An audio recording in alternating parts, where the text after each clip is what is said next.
Good morning, everybody. This is Mrs. Purdy, and we are in week 5. So I just wanted to talk to you a little bit about our grammar assignment. You're going to want to print all 3 of these out. We're talking about punctuating with commas, semicolons, and colons. So let's start with commas. A lot of these rules that we will apply for commas are basically the same rules that you applied for your sentence patterns. For example, joining 2 independent clauses, one of the options, I don't remember what sentence pattern it was, but one of the options is an independent clause, a comma, a coordinating conjunction, and an independent clause. That is going to be in here, but usually I don't go for kind of cutesy ways to remember, but with regard to commas, it seems to be a good way to remember it. So you can use commas as a lister, in other words, between lists of items, as a linker, in other words, to link 2 independent clauses or 2 clauses, as an introducer, or as an inserter. Okay, so we'll talk about each one of those. So comma as a lister.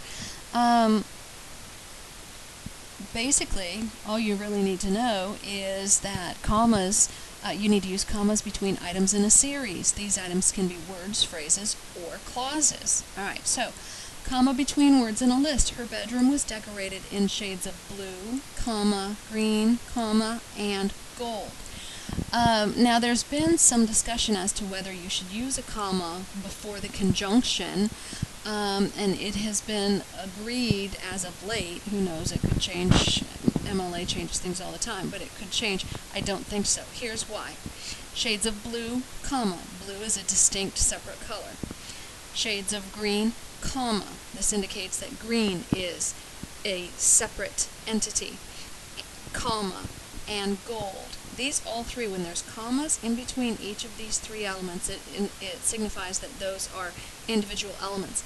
If, however, you took this out, her bedroom was decorated in shades of blue, okay, so we have blue in there, comma, green and gold. Well, if green and gold are together, it's without a comma between the 2, it's indicating that these 2 things are lumped together. So whatever color green and gold is. Okay, so you understand the philosophy behind using a comma after each element. All right, and I think when you watch that video on commas, using commas, that's in this week's folder, they explain that pretty well. All right, comma between phrases in a list. I look for my ring under the coffee table. These are prepositional phrases. Under the coffee table, comma, between the sofa cushions, comma, and behind the chairs. So same thing applies. So it's indicating that this person looked 3 different places: under the coffee table, between sofa cushions, and behind the chairs, rather than between the sofa cushions and behind the chairs. See what I'm saying? And comma between clauses in a list. Last week he graduated from college, comma, he found the woman of his dreams, comma, and he won the lottery. Actually, this should be, he graduated from college, this should be a semicolon. You can't just mash 2 independent clauses together. You have to do either a semicolon or a comma and a coordinating conjunction. Alright? Let's see. So, I want you to go ahead and let's do this together. You're going to add them only where they're needed. Meat, fish, cheese, beans, and dairy products are source of proteins. Well, we've got several items. We've got 1, 2, 3, 4, 5 items in this list. So you need a comma after meat, after fish, after cheese, after beans, and dairy. Okay? To indicate it's not beans and dairy, it's beans, comma, and dairy. Okay? This is an example of a sentence along the lines of using clauses in a list. And, excuse me, please make note where I said that you cannot put 2 independent clauses together with a comma. You must use a semicolon. So you're going to have to use a semicolon here, 1 semicolon here, and 1 comma here. Alright, so using comma as a lister, that's fairly self-explanatory. Now, using comma as a linker. This is where we are using them to join 2 independent clauses. And here's your example. You use a comma and a coordinating conjunction to link two independent clauses. Remember, our coordinating conjunctions are fanboys: for, and, nor, but, or, yet, so. The comma goes in front of the coordinating conjunction. I've seen a lot of, especially when you see and, you think of and maybe as a list, but I see a lot of times and with a comma after it. It needs to go before. Okay? I have to get to work on time, semicolon. This is an independent clause. It can stand by itself. Semicolon, or, that's the combination we need to see. I'm sorry, not a semicolon. A comma and an or a comma and a coordinating conjunction. This is what we need to see, both of those things. I'll get into trouble with my boss. This is another independent clause. Independent clause, comma and a coordinating conjunction, independent clause. Okay? If you only used a comma here, this would be a comma splice. Okay? If you only used the coordinating conjunction here, it would be a fused sentence. Remember those from last week. My mother gave me a beautiful card, comma, and she wrote a note on it. Once again, you've got independent clause joined by a comma and an and. So, use them only where they're needed in these sentences. Some do not need commas. Don't change words or add any other punctuation. Dr. Pinsky used to clean my teeth, and he would give me a new toothbrush afterward. Dr. Pinsky used to clean my teeth is an independent clause. He would give me a new toothbrush afterward is also an independent clause. And by itself is not sufficient. We need to add a comma in front of that. So independent clause, comma, coordinating conjunction, independent clause. This is one of those sentence patterns. Okay? So moving on. So we've got comma as a lister, comma as a linker, and now let's do comma as an introducer. When you have an introductory word, phrase, or clause before the main sentence, you need to offset that with a comma. So, yes, comma, I agree with you on that issue. Yes, in this case, is an introductory word. We need to offset it with a comma. Dad, comma, give me some help with these dishes, with the dishes. This is what we also called direct address, because you are directly addressing and using their name. Directly addressing someone in the sentence and using their name. This is also called direct address. So, introductory word, direct address. Either way, you use a comma. Secondly, after an introductory phrase, this is an prepositional phrase. In the long run, comma, you'll be better off without him. And this is also a prepositional phrase indicating time. Before the anniversary party, comma, my father bought my mother a necklace. Introductory clause. The introductory clause is going to be a dependent clause. This is one of our sentence patterns, DC, comma, IC. Dependent clause is going to be the introductory clause. If you call home, comma, your parents will be pleased. This is a clause, and we've got a subordinating conjunction or a dependent marker. That's how you know. And so is when the phone rings. Both of those are dependent clauses. If you've got a dependent clause first, you have to put a comma after it to link it to the independent clause. All right? So let's do the practice using a comma as an introducer. In the back of the dark room stood a man from my past. In the back is a prepositional phrase. Prepositional phrase. Of the dark room is a prepositional phrase. So it would be in the back of the dark room, comma, stood a man from my past. And you'll notice they have switched the subject-verb order here. A man stood from my past. This is like a poetic technique. I think it's called catachresis. Anyway, it is correct. It's done for effect, but just know that the subject and a verb, subject is man, verb is stood. Okay? It's one of those kind of odd situations. So, in the back of the dark room. Now, do you need a comma between the two? No, you do not. Okay? In the back of the dark room, comma, stood a man from my past. All right? So you do not need commas if you have two introductory elements. In this case, two introductory prepositional phrases. All right, so we've got a comma as a lister, uses in list, comma as a linker to link independent clauses or to link clauses together, because you can have a dependent clause, comma, independent clause, and for introductory, a comma as an introducer for introductory words. Now, you can also use commas as an inserter.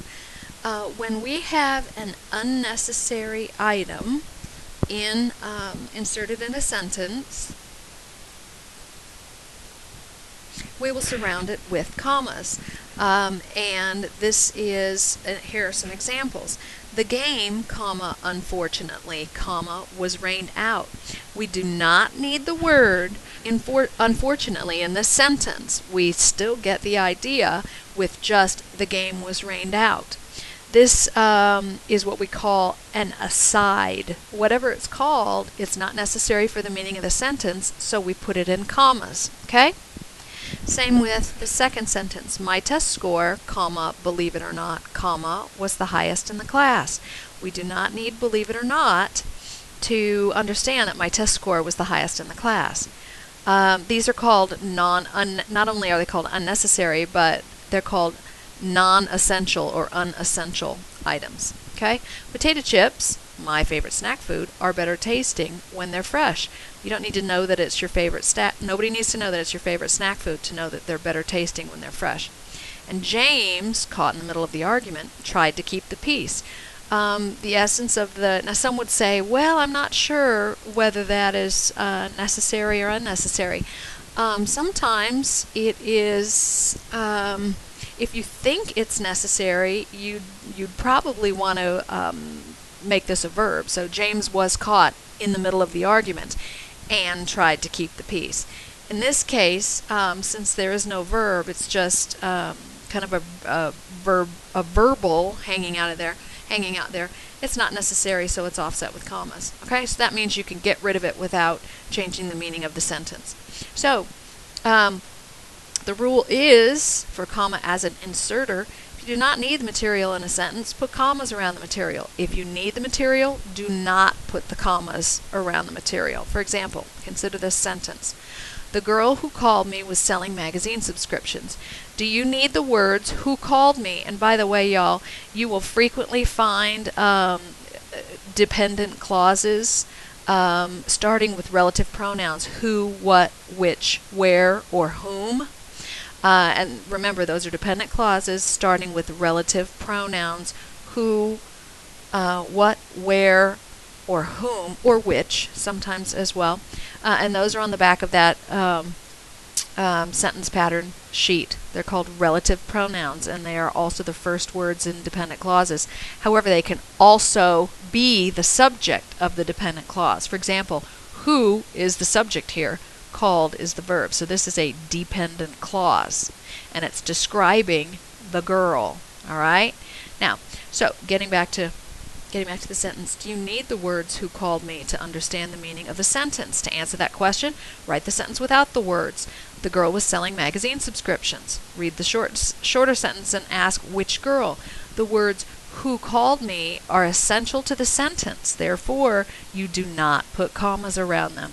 Okay? So, it should be properly punctuated. The girl who called me was selling magazine subscriptions. Okay? With regard to some people, if you wanted to talk about the the dog that bit me ran away. Let's talk about whether you should use that or which, because whose describe people, that or which relative pronouns describe things. Things are animals. Okay, so if we said the dog that bit me ran away, if we feel that bit me is necessary for the meaning of the sentence, we would not put commas around it, and we would use the word that. So the dog ran away. That's not specific enough. We would need the clause that bit me. The dog that bit me ran away. Now, if it's not essential, for example, the dog, which was brown, is my neighbor's. If it is non-essential to the sentence, we would use the word which rather than that. And the punctuation would be to surround it with commas. For example, the dog, comma, which was brown, comma, is my neighbor's, period. Do we need to know that it's brown to know that it's my neighbor's? No, we do not. So we would use the word which, first of all, W-H-I-C-H, and it would be surrounded with commas. So that's kind of a general rule of thumb for when do we use that and when do we use which. But we always use who for people. We would never say the girl that called me. We'd say the girl who called me. Okay? So I've had those questions before. Remember that the proper name of a person, place, or thing is always sufficient to identify it. Therefore, any information that follows a proper name is inserted materials. Carlton Furniture, comma, which is nearby, comma, has the best prices on futons and sofa beds. You'll notice they chose which rather than that because it's non-essential. Okay? Sam Harris, comma, the man who won the marathon, comma, lives on my block. We don't need to know that Sam Harris lives on my, to know that he won a marathon to understand that he lives on my block. So it's non-essential. Okay? Surrounded by commas. Let's do this. A house full of toys will not always make a troubled child happy. A house full of toys will not make a... I don't think we need anything here. A house full of toys. Get rid of the of toys. It's a prepositional phrase. A house is your subject. Will make is your verb. Not always are prepositional, or excuse me, are always adverbs. Not and always are telling when, and when in this case, and always changes the name of the word of the, changes the meaning of the verb here. So will always, will make is your verb, and I'm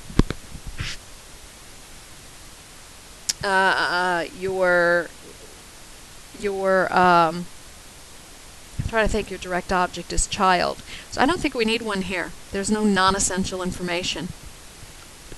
Let's look at number 2. My best friend, his eyes red and swollen, mourned the loss of his cousin.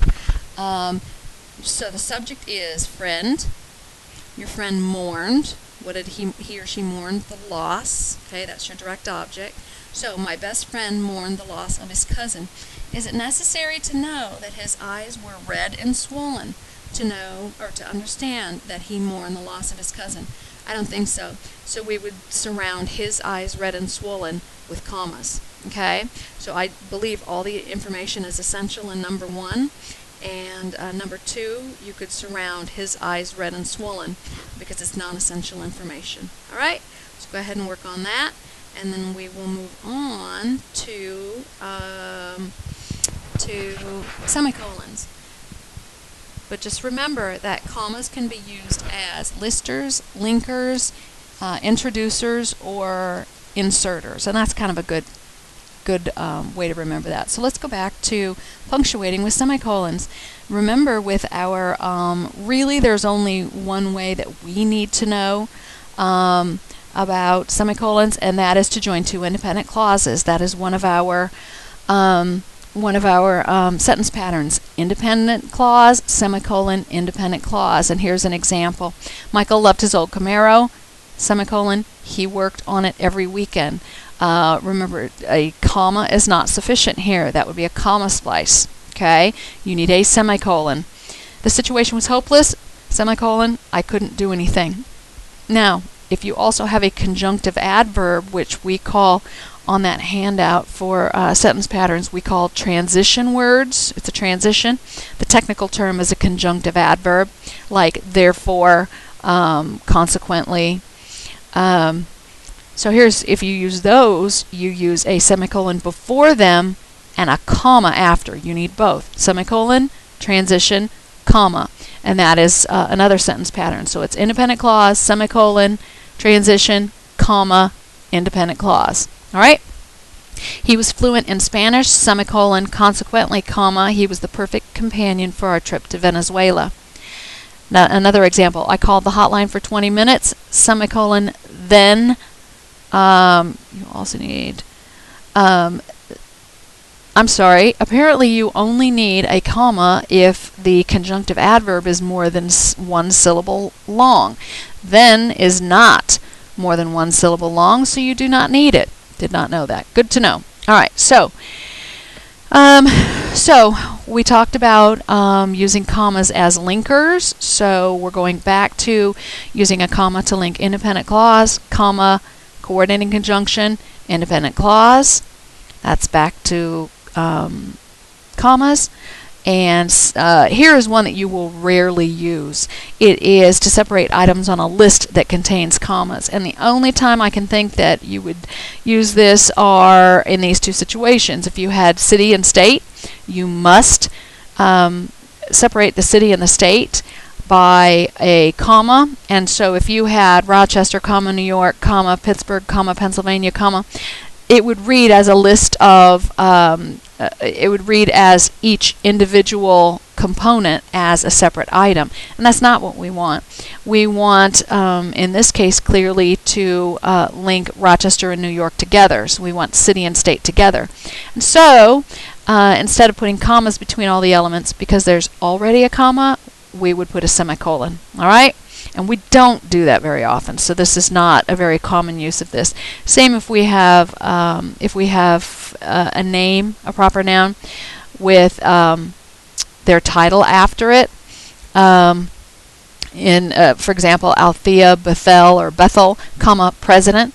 You would link these because you would use a semicolon because clearly these two are meant to be taken together. All right, rather than Althea. Bethel, comma, president, comma, Francois Riviere, I don't even know how to pronounce that, comma, vice president. You want these two elements together. All right? So the noise here would be an example when you are using it to join with a conjunctive adverb or a transition word. The noise of construction workers outside the building grew louder. Semicolon, meanwhile, comma, I was trying to conduct a serious conversation on the telephone. And this is sentence pattern I see, semicolon, transition, comma, I see.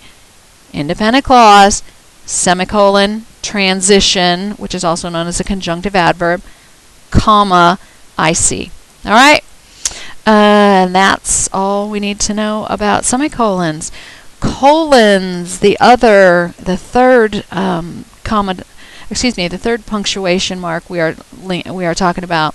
Semicolons and colons are rather specific and therefore not used frequently, but a colon is used at the end of a complete sentence. What you need to remember about this is that you have to have a complete sentence.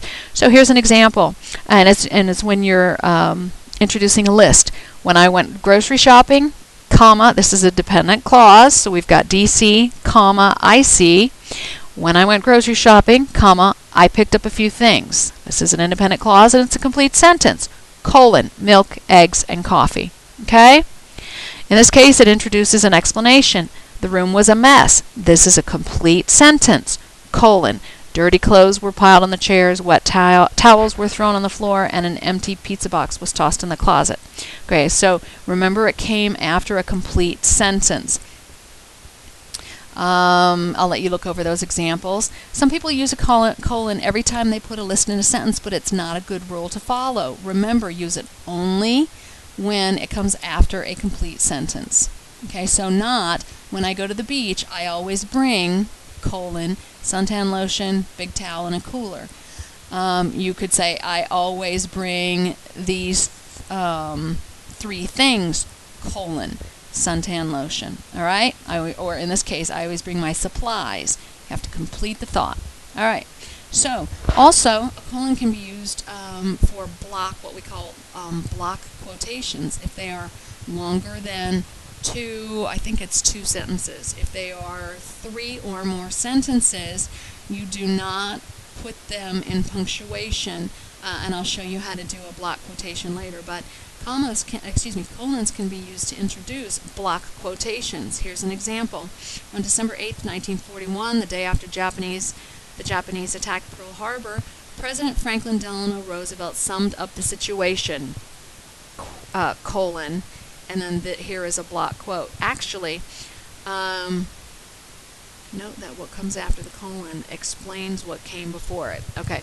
Actually, in the case of a block quotation like this, you would not use quotation marks. You would simply indent by 1 inch on both sides, excuse me, half an inch on both sides, and eliminate these. Okay, so but we'll talk about that. For these purposes, go ahead and use the quotation marks after the colon, but we'll talk about longer quotations later.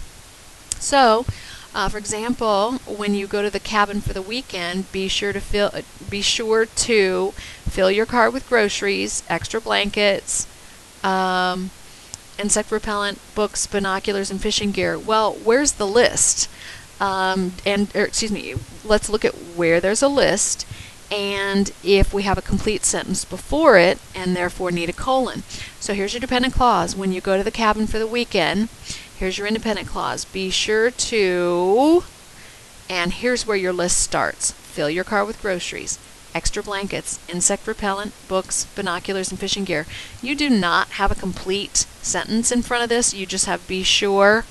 And it's not a complete sentence, so you would not use a semicolon here. Okay? In this sentence, my brother did a superb job of cleaning the bathroom, a shining bathtub, a spotless sink, a gleaming toilet, and even a floor free of footprints. The list starts here, after bathroom. And so, my brother did a superb job of cleaning the bathroom, colon, this is a complete thought, or a complete thought. So you would use a colon here before the list. Colon, a shining bathtub, a spotless sink, a gleaming toilet, and even a floor free of footprints.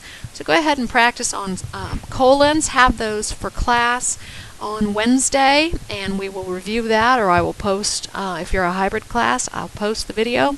Make sure you watch the review of these activities and the explanations before you try your quiz on Thursday. I'll see you later.